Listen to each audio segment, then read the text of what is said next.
Bonjour à tous. Bonjour à toutes. Nous sommes au Polo de Paris aujourd'hui pour tester un club sorti par Mizuno. C'est un club que tout le monde attendait, ou beaucoup de gens attendaient en tout cas, puisqu'il s'agit d'une série qui a un grand succès donc, chez le fabricant japonais. Je parle de la série JPX, et donc la dernière mouture qui est la mouture JPX 923. Aujourd'hui en test pour Avigolf. Oui, pardon, excuse-moi. La mouture Hot Metal Pro. Voilà, c'est la mouture Pro qu'on va essayer aujourd'hui, Voilà. sachant que la mouture Hot Metal tout court a fait l'objet déjà d'un test sur les colonnes d'Avigolf. Un test que nous effectuons avec un shaft, je te laisse en parler. Un KBS S Taper Light à 100 grammes. Qui pèse 100 grammes et en rigidité, on est sur du stiff puisque c'est une vitesse qui correspond... C'est une rigidité qui correspond à nos vitesses. Voilà. On teste ce JPX Hot Metal Pro. On va chercher un petit peu ce qu'il a dans le ventre. On va soulever le capot pour voir ce qu'il y a dans le moteur. Voilà. Et on en parle bien sûr dans quelques instants. À tout de suite.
Eh bien, ça y est, il est fait, le test de ce Mizuno JPX 923 Hot Metal Pro.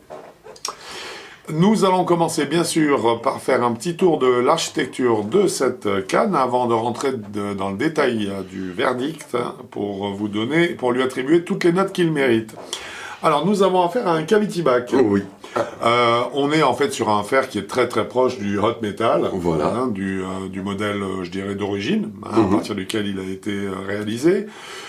Donc, on retrouve bien sûr un cavity back avec une face et une partie donc du châssis qui sont réalisés en nickel chromoly, qui est le nouveau matériau cheval de bataille de Mizuno pour à partir de maintenant, de 2022-2023, qui est un matériau qui est 35% plus solide que de l'acier, ce qui nous donne bien sûr une vitesse de balle en sortie de club qui sera plus élevée. Le châssis est un châssis en V qui permet de meilleures sensations, mais également d'avoir des faces de club plus fines. Le chromoly, bien sûr, le nickel chromoly en fait partie également, puisque en fait la face de club a été affinée de 8% par rapport au modèle précédent. L'épaisseur de la face est évolutive, c'est-à-dire qu'on se retrouve avec une face de club qui est plus épaisse sur les clubs courts comme le pitching wedge ou le fer neuf, et qui, en remontant la gamme vers les longs clubs, s'affine. Alors ça permet d'augmenter la sortie de balle. Et l'effet trampoline sur les longs clubs, là où il est plus utile en fait, parce qu'il va nous aider à créer de l'élévation et de la distance. Alors que sur le pitching wedge ou le 9 ou le 8, on a besoin de précision, donc si on se retrouve avec des balles qui ont un surplus de 10 mètres d'un coup sec, ça gêne un peu. C'est un petit peu embêtant. Donc voilà. Alors effectivement, et à noter aussi qu'il y a eu un travail, que cette travail sur l'épaisseur de la face a permis un élargissement du sweet spot théorique, donc sur l'ensemble des clubs. Les semelles sont des semelles à épaisseur variable. Dans le cas des JPX 923 Hot Metal Pro, ces semelles sont plus fines que sur le modèle Hot Metal tout court. Voilà. Il en est de même pour la top line du club, qui est plus fine en général est plus fin de toute façon. Voilà, donc on ressent bien qu'il y a la volonté là de proposer un modèle un petit peu plus épuré, un peu plus fin, qui va convenir à une clientèle de joueurs qui va être un petit peu plus basse dans le classement, que le modèle Hot Metal. Pour finir, le dos du club a été travaillé. C'est un élément sur lequel on reviendra un petit peu plus tard dans ce verdict. Le dos du club a été travaillé de façon à descendre le centre de gravité le plus bas possible et vers l'arrière possible pour créer l'élévation de la balle. Mais comme le club est plus fin, ils ont pas pu le mettre. C'est pour ça que ça va être intéressant d'en discuter parce qu'on va voir même si les deux clubs, le Hot Metal et le Hot Metal Pause, sont très similaires, il y a un endroit où quelque part il nous faut des explications techniques et ça tombe bien parce qu'on les a. Exactement.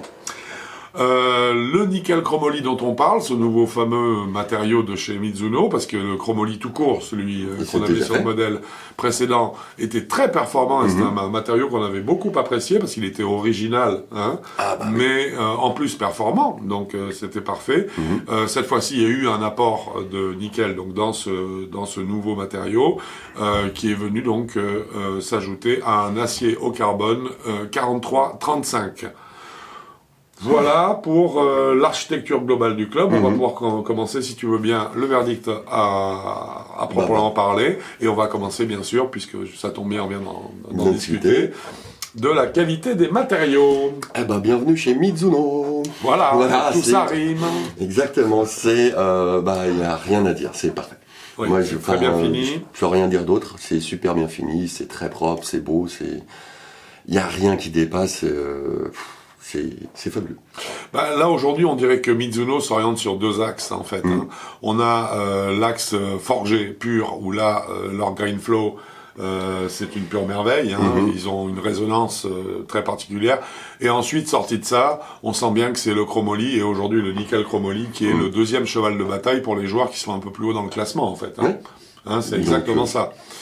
Donc, une fois de plus, là, ça devient effectivement, ce type d'alliage devient quand même, ce type d'acier, devient encore une fois de plus une spécialité Mizuno. Il le travaille super bien. Voilà. La finition est exemplaire, donc on n'a rien à dire. On peut qu'applaudir parce qu'ils ont réussi à nous sortir un produit un petit peu différent, donc ça c'est toujours agréable. Et très bien fini. Voilà.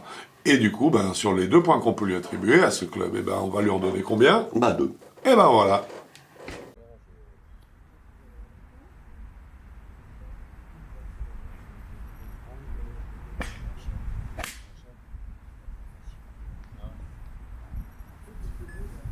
Qualité statique à présent. Comment est-ce qu'il repose ce club? Comme son frère. Je sais pas si c'est le grand frère ou le petit frère. Comme son frère, c'est son grand frère puisqu'il est né avant lui. C'est le Hot Metal. C'est le Hot Metal, mais par contre avec une semelle plus fine. Est-ce qu'il s'en sort quand même? Très bien. Ça, il n'y a pas photo. Il s'en sort magnifique. Le club ne bouge pas. On a beau descendre et monter un peu le shaft, la face de club reste square. Ça montre un emplacement de balle pile poil bien au milieu des pieds. J'ai rien à dire. C'est magnifique. Bon, ça c'est vraiment, vraiment super.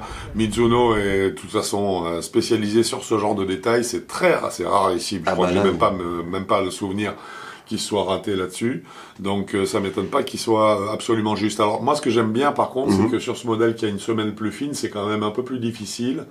Et ils arrivent quand même à faire, comme si, bien qu'elle soit fine, la semelle reposait sur 2-3 points, mais ils sont bien ancrés, ils sont au sol, et paf, le club est positionné. Voilà, ils ont une expérience et de bons ingénieurs, on va dire. Ça, c'est vraiment caractéristique des bonnes marques. Des grandes marques, sur des petites semelles plus fines, arriver à donner quand même un grand équilibre au club en statique, une fois posé derrière la balle, formidable. Voilà. Du coup, sur les 2 possibles, on lui a attribué, évidemment, 2 points.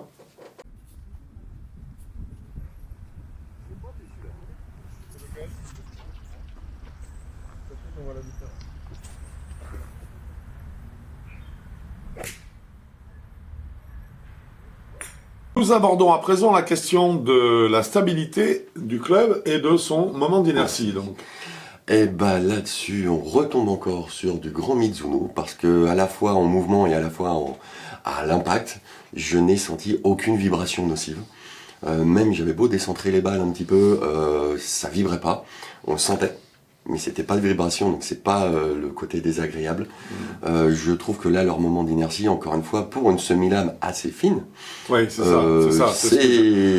du bon boulot. C'est ce sur quoi je voulais insister, parce que là, effectivement, on est sur, on l'a dit tout à l'heure, des semelles plus fines, des top lines plus fines, donc en fait, on a une déperdition de masse par rapport au Hot Metal. Forcément, on a moins de masse. Et puis moins de place pour différer le centre de gravité, et moins de surface, le moment exactement. d'inertie Et donc, je trouve, puisque ça veut dire que forcément, il y a une diminution du mois par rapport au modèle Hot Metal, et ben en fait, Mizuno a réussi à faire que cette diminution, on ne la sente absolument pas. On a la même sensation de stabilité sur le Hot Metal que sur le Hot Metal Pro. Pour moi, c'était d'une certaine manière, dans ce truc-là, dans le moment d'inertie, je pouvais pas faire la différence entre les deux. Voilà, alors qu'il y en a un qui a beaucoup plus de masse et de surface que l'autre, ce qui est quand même, donc c'est fort, c'est un très beau travail.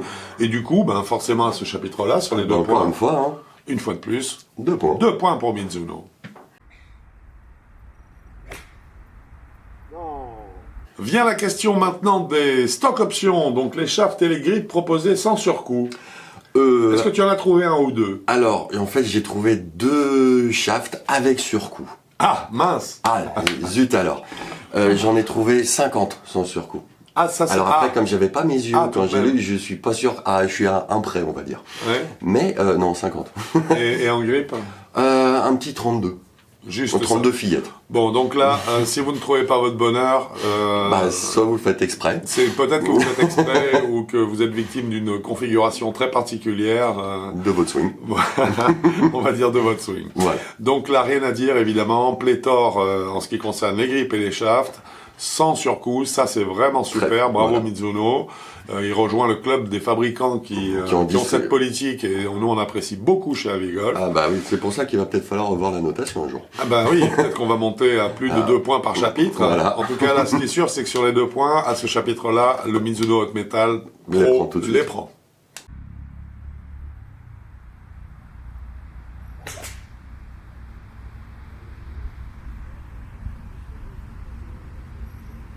Et si on parlait puissance, mon cher Quentin, Smash Factor. Ben pourquoi pas? Parlons donc de Smash Factor. Eh bah, je me suis encore fait payer. Ah mince. Ah bah, monsieur Smash Factor est toujours là, je me répète encore, mais bon. Oh bah dis donc, ça me touche beaucoup. Tu nous as planté un petit 1,46. Ah, j'étais pas en forme. Ah, non, j'étais un peu déçu. Bon, moi j'étais fier, j'ai planté un 1,41 assez facilement. Ah, c'est bien. Non. Moi, ce que je trouvais pas mal, c'est que surtout, il montait vite et facilement. Ouais, facilement. C'est waouh. Donc bon. Bon, alors, inutile de s'étendre là-dessus, il est évident que 1,46, tu m'as dit, ouais, Smash Factor. C'est monstrueux. On est pratiquement sur un Smash Factor de bois, ou de bois 5. On est sur du bois, voilà, de bois 5. Là, il s'agissait d'un fer 7, donc, il n'y a rien à dire. Là, il grimpe très très bien en puissance. Effectivement, comme tu le dis, il est facile à monter en plus. Il est facile à monter. Voilà. En plus, c'est un club qui, parce que justement, il a un peu moins de masse, il est plus fin. C'est un club qui est très vif, très maniable. On aurait dû avoir un petit peu de mal, mais pas du tout. Eh ben non, pas du tout, parce qu'on arrive aussi à l'accélérer comme on veut. C'est vraiment bon. Donc, écoute, on va faire bref. On va se calmer. À ce chapitre, sur les 2 points possibles, Hot Metal Pro a pris les 2 points. Voilà.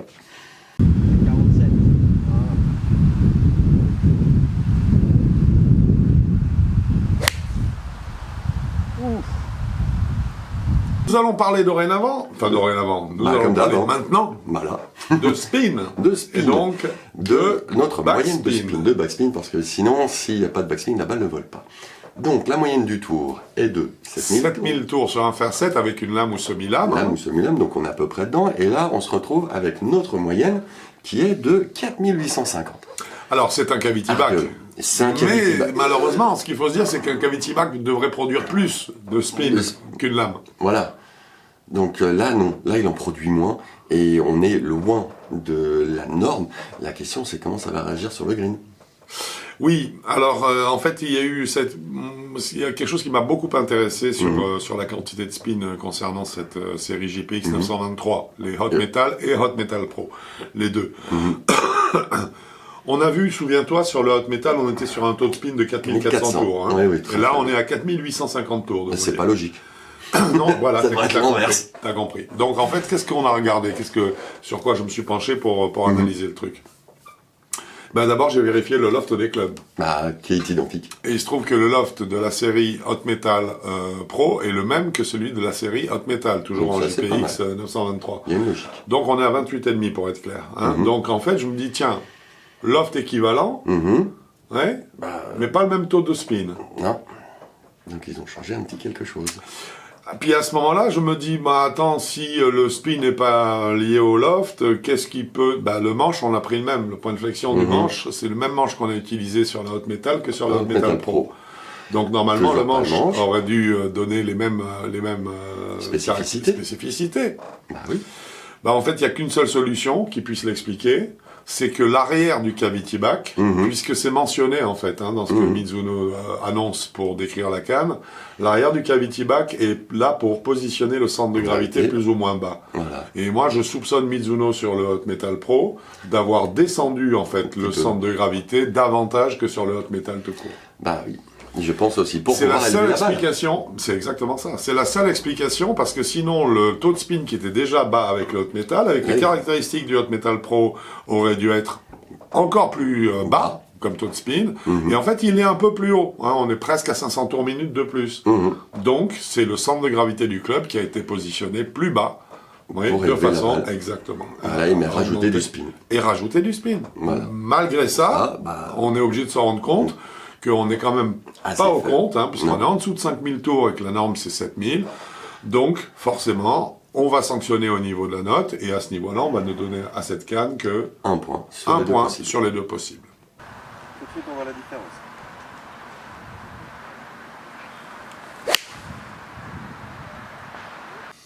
Nous allons parler à présent des trajectoires de balles obtenues avec... Ça vient juste derrière avec et le ça spin, vient là. très bien parce qu'on vient de parler de spin. Donc on l'a vu, un loft 28,5. 28,5. Ok, bon c'est un loft donc délofté, on est pratiquement sur un loft de fer 6 en fait. Voilà, même carrément. Et alors qu'est-ce que ça nous a donné comme angle de décollage? Alors comme angle de décollage, on est à 18 degrés. Rebelote. Rebelote, comme sur le Hot Metal tout court. Tout court. 18 degrés, et donc ça veut dire qu'on est encore 2 degrés en dessous de la norme. Voilà, enfin 2 degrés et demi. Et demi en dessous de la norme. Au-dessus de ce qu'on estime, nous, comme étant avec notre tableau de référence sur l'angle de décollage des balles. Alors, je dirais que c'est peut-être moins grave, parce que justement, je note là, c'est moins grave, parce que justement, la série est destinée aux meilleurs joueurs. Des joueurs de meilleur niveau. Des joueurs de meilleur niveau, donc eux vont, entre guillemets, apprécier une trajectoire de balle plus basse. On est d'accord? Oui.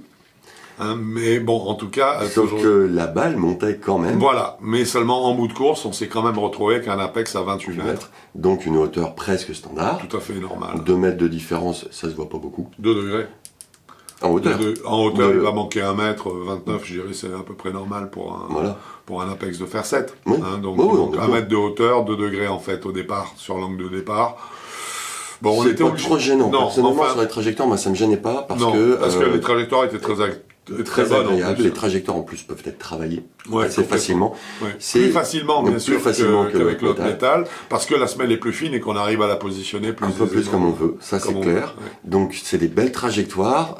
C'est les data qui nous a fait nous poser des questions, parce que quand on a tapé les balles, moi j'ai trouvé les trajectoires totalement logique par rapport à ce que tu attendais d'un fer 7 comme ça. Absolument. Surtout pour un pro. Complètement d'accord. Donc, moi, je veux pas trop pénaliser, parce qu'ils ont réussi à faire une tambouille dans tout ce truc-là, pour que, au final, la trajectoire de balle ne soit pas pénalisée, parce que pas assez de backspin, elle aurait dû être très basse, alors qu'on a un apex à 28-29 mètres, un angle de décollage à 18 degrés qui est trop bas, officiellement. Et puis, pourtant, les trajectoires sont très bien. Absolument. Donc, il y a une tambouille qui a été faite, je sais pas comment ils ont fait. Mais en tout cas, elle est bien faite. Voilà. Donc, la recette est quand même réussie. Alors, il est sûr qu'on a dû quand même un peu pénaliser cet angle de décollage, taux de spin trop bas, etc. Donc, au lieu des 2 points possibles, nous l'avons attribué 1,5 point.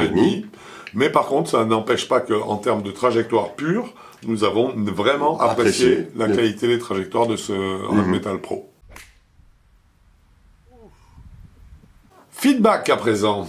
Donc le retour d'information de la sensation que nous donne le club à l'impact. Exactement. Alors moi j'ai pas mal aimé, j'aurais même presque beaucoup aimé s'il n'y avait pas, alors est-ce que c'est lié au nickel chromoly?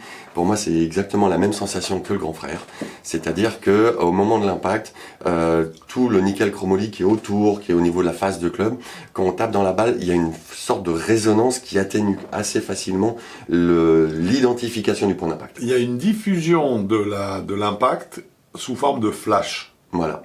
C'est la même chose que le hot metal tout court. Et c'est pas flou. mais c'est pas net. Ah non, c'est pas flou du tout. Hein. Mais c'est pas net. Non, c'est pas clair, du c'est tout pas un feedback approximatif. Non, si on sait, c'est un peu. euh, C'est pas feutré du tout. Non, au contraire, il est très clair, il claque beaucoup. Ouais. Hein, ça claque. Ça claque, il est très bien. Moi, j'aime beaucoup, sauf qu'il y a cette petite dispersion de l'onde de choc ne permet pas d'identifier précisément où est-ce qu'on l'a touché. Exactement. Donc, c'est pour ça que on lui a mis 1,5 point. Oui, absolument. 1,5 point. 1,5 point comme son grand frère, parce que c'est vraiment la même sensation. C'est encore une fois une des choses sur lesquelles je ne pourrais pas identifier un club le pro du Hot Metal Note standard. Oui, absolument. Donc ça reste du bon boulot. Oui, absolument, ça c'est clair. Mais par contre, du coup, ça veut dire que effectivement, cette sensation de frappe qui est particulière au nickel chromoly, malheureusement, ne permet pas de définir précisément le point de contact. Voilà. Donc 1,5 point. 1,5 point. Sur les deux possibles, bien sûr.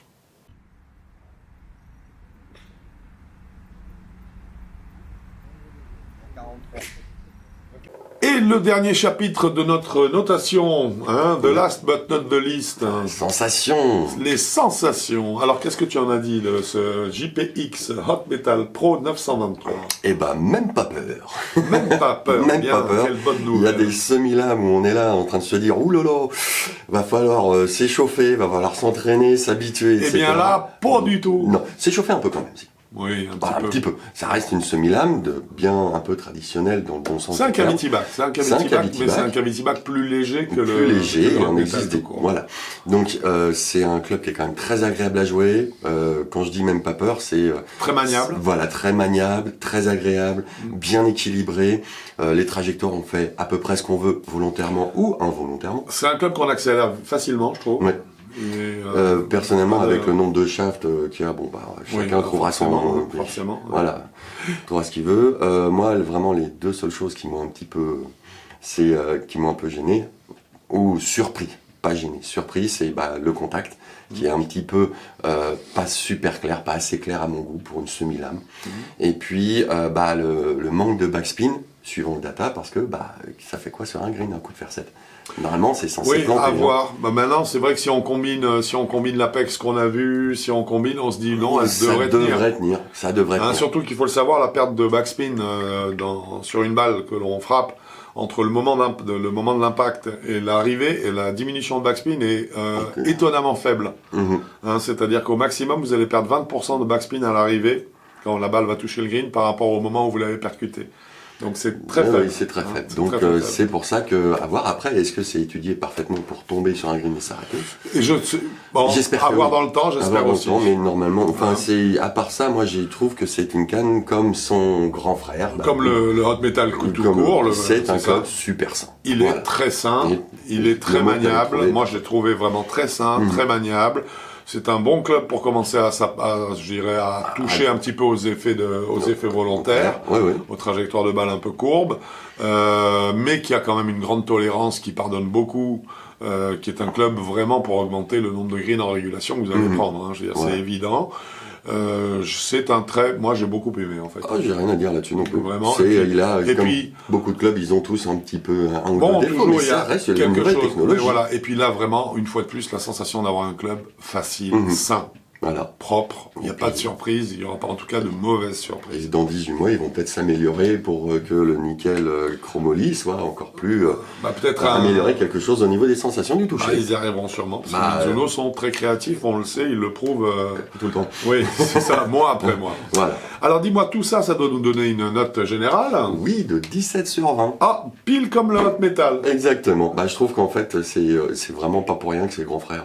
Oui, mais alors moi, ce qui était étonnant, ça m'a amusé de voir que les deux avaient la même note, c'est qu'il y a quand même des caractéristiques qui changent. Oui, mais c'est pas le même public. Et non, c'est donc vraiment à partir ça change. de là, et là, on arrive quand même à la même qualité de produit, donc j'ai trouvé ça assez sympa. Et surtout très intéressant. Absolument. La gamme de joueurs pour laquelle tu verrais bien, c'est le GPX 923 Hot Metal Pro. De 10 à 27, bien joué.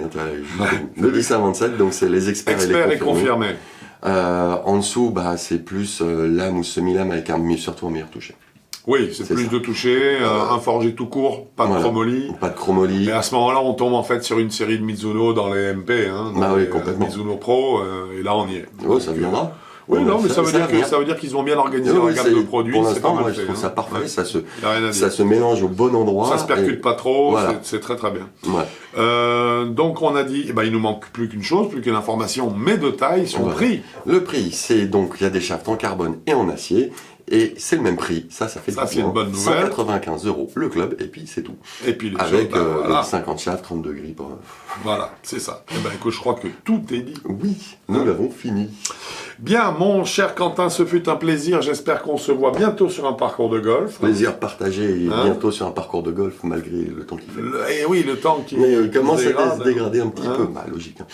Mais sinon, on se verra sur avigolf.com. Exactement. Bon golf à vous. Au revoir.